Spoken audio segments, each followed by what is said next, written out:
Morning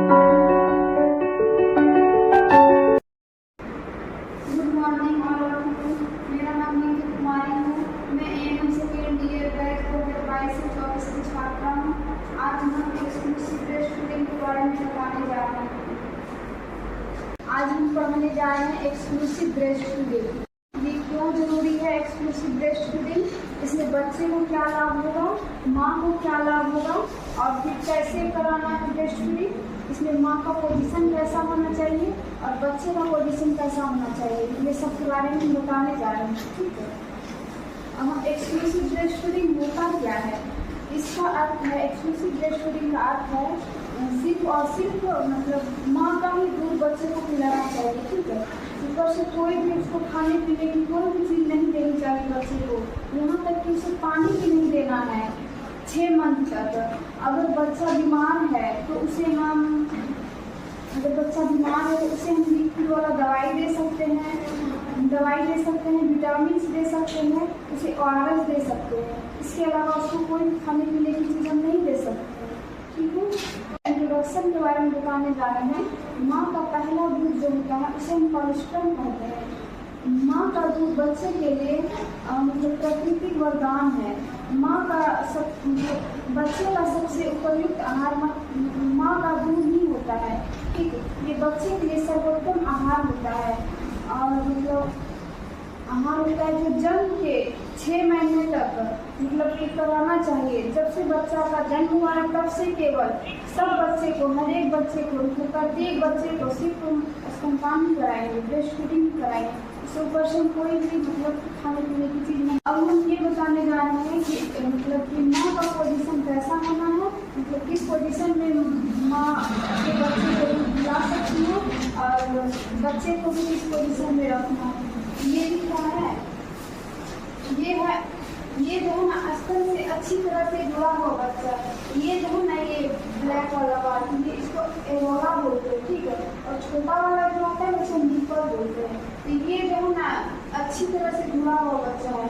ये पूरा भाग जो है ना बच्चा का मुंह खुला हुआ रहना चाहिए और फिर ये पूरा जो है ना इसके मुंह में मतलब कि बच्चा का पूरा ये जो नीचे वाला बहुत यहाँ तक होना चाहिए और ऊपर वाला भी पूरा नीचे जो है ना ये एरोला, पूरा एरोला नहीं, थोड़ा सा उसके मुंह में होना चाहिए। और ये है इसका गलत तरीका, जैसे कि सिर्फ बच्चा के मुंह में यहाँ सिर्फ नीपल नहीं है। इस पोजीशन में बच्चे को दूध नहीं पिलाना चाहिए। सही पोजीशन ये है बच्चे को दूध पिलाने का, ये गलत तरीका है। ठीक, बच्चे को किस पोजीशन में रखना है दूध पिलाने के टाइम में, सबसे पहले बच्चे मतलब वॉशिंग कर लेना है। ठीक है, हाथ साफ सुथरा होना चाहिए माँ का, और फिर अगर बच्चा होना चाहिए हैंड वॉशिंग की हुई होनी चाहिए। और जिस मतलब कि ब्रेस्ट से हम बच्चे को दूध पिलाएंगे तो उससे भी हो सके तो थोड़ा गर्म पानी से उस पार्ट को मतलब कि क्लीन कर लेना है। दोनों से पिलाना है तो दोनों को क्लीन कर लेना है। अब ये देखना है कि बच्चे को किस पोजीशन में रखना है। तो अगर बच्चा ढीला है, ठीक है, अगर ढीला कपड़ा पहना है या फिर बच्चा भींगा हुआ है इसका हम कपड़ा चेंज कर देंगे, ढीला नहीं रखना है इसको। सूखा कपड़ा पहना है तो हम ब्रेस्ट फीडिंग करा सकते हैं। अब बच्चे का पूरा शरीर जो है ना माँ की तरफ ऐसे होने चाहिए, ऐसे। ठीक है, मतलब इस तरह से होना चाहिए।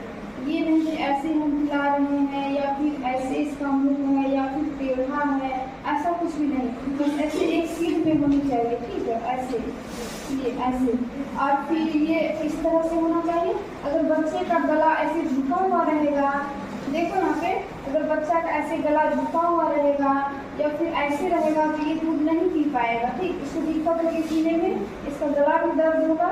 इसलिए ऐसे एकदम एक सीध में रखना चाहिए, इस तरह से एकदम सीधा। और फिर बच्चे का पेट और माँ का पेट जो है और ये फिर स्तन जो है एक दूसरे में टच होना चाहिए, स्किन टू स्किन टच होना चाहिए, ऐसे टच होना चाहिए, ताकि इससे माँ की जो है ममता भी बढ़ती है। ठीक, और अगर एक दूसरे में ऐसे टच होगा स्किन टू स्किन तो माँ का दूध अपने आप निकलने लगता है। ठीक, ऐसे एब्जॉर्प्शन होने के बाद। ठीक है, इस तरह से पिलाना है बच्चे को दूध। अब ये देखना है कि माँ को किस पोजीशन में रहना है। तो माँ अगर मान ले जाए कि अगर बैठी है तो वो सीधा बैठी है तो उसको ऐसे मुँह करके नहीं पिलाना है या फिर ऐसे करके नहीं बैठना है। माँ जैसे मान लीजिए दीवार पे सटी हुई है या फिर टेबल पे या चेयर पे कहीं भी बैठी है तो उसको सपोर्ट चाहिए ऐसे, ठीक ऐसे मुंह को हम ऐसे झुक के पिला रहे हैं या फिर ऐसे पिला रहे हैं, ऐसे ऐसे नहीं करना है। उसको सपोर्ट चाहिए पीछे से, और सीधा ऐसे मुंह पिलाना चाहिए। अगर माँ मतलब माँ का मुँह अगर ऐसे टेढ़ा होगा फिर ऐसे झुक जाएगी तो बच्चा को भी दिक्कत हो सकता है, बच्चा दब जाएगा, ये दूध नहीं पी पाएगा, बहुत सारी दिक्कत हो सकती है। इसलिए माँ को मतलब सपोर्ट का ज़रूरत है, सपोर्ट लेके बैठे। अगर माँ का अगर इच्छा हो तो वो लेट के भी दूध पिला सकती है। अगर माँ को अगर मन हो ऐसे लेट के भी पिला सकती है, अगर माँ का मन हो तो ऐसे भी दूध पिला सकती है, वो ठीक ऐसे भी दूध पिला सकती है, ठीक है, इस पोजीशन में भी। और अगर जुड़वा बच्चा है तो दोनों स्तन से दोनों बच्चे को दोनों साइड से वो दूध पिला सकती है, दोनों बच्चे को दोनों साइड से दूध पिला सकती है। और अगर बच्चा दूध पी लिया है, अगर इसके मुंह में लगा हुआ है कहीं भी, तो टॉय को हल्का सा मतलब गुनगुना पानी या फिर नॉर्मल पानी में भिगा करके इसका फेस को ऐसे साफ कर लेना, क्लीन कर लेना है। और उसके बाद बच्चे को अगर सो गया है बच्चा तो बच्चे को धीरे धीरे सुला देना है, होगा। अगर हम बच्चा को मतलब कि माँ का दूध नहीं पिलाते, सोचेंगे कि डब्बा वाला दूध पिला दे या फिर कोई भी दूध पिला दे, इसमें बच्चे को उल्टी हो सकती है, वो पचा नहीं सकता है दूध को, पचा नहीं सकता है, इससे उल्टी भी हो सकता है, बच्चे को मतलब दस्त भी हो सकता है, मतलब और कुछ बीमारियां हो सकती है। इसलिए बच्चे को सिर्फ माँ का ही दूध पिलाना चाहिए। अब बच्चे को क्या क्या लाभ होगा, तो बच्चे को लाभ होगा माँ के दूध में सभी पोषक तत्व पाए जाते हैं, ठीक है, पोषक तत्व उपस्थित होता है जो बच्चे को 6 मंथ तक बहुत जरूरी है। अगर 6 मंथ तक तो जरूरी है ही, और ऐसे बच्चे को हम 2 साल तक भी दूध पिला सकते हैं, लेकिन कम से कम 6 मंथ तक बहुत जरूरी है। 6 मंथ के बाद ही उसको ऊपरी आहार देना चाहिए। इसमें आयरन पर्याप्त मात्रा में पाया जाता है। माँ के दूध में जो आयरन होता है, अगर माँ का दूध हम बच्चे को पिलाएंगे तो इससे आयरन डिफिशियंसी एनीमिया नहीं होगा बच्चे में। और शिशु को हाइपोथर्मिया और हाइपोग्लाइसीमिया से बचाता है, ये दोनों बीमारी से बचाता है। और मतलब ब्रेस्ट फीडिंग कराएंगे तो उसको दस्त नहीं होगा, दमा नहीं होगा, और फिर वो बच्चा कुपोषित नहीं होगा, कुपोषण का उसको कोई भी बीमारी नहीं होगा, बच्चे को ये सब लाभ मिलेगा। और ब्रेस्ट फीडिंग कराने से माँ को क्या क्या लाभ मिल सकता है, तो माँ को लाभ ये मिलेगा कि माँ को ब्रेस्ट कैंसर नहीं होगा, ओवरी में उसको कैंसर नहीं होगा। और फिर प्रेगनेंसी के बाद अगर ब्लीडिंग होता है तो उसमें भी वो सहायक होता है, उसमें भी ज़्यादा ब्लीडिंग नहीं होगा।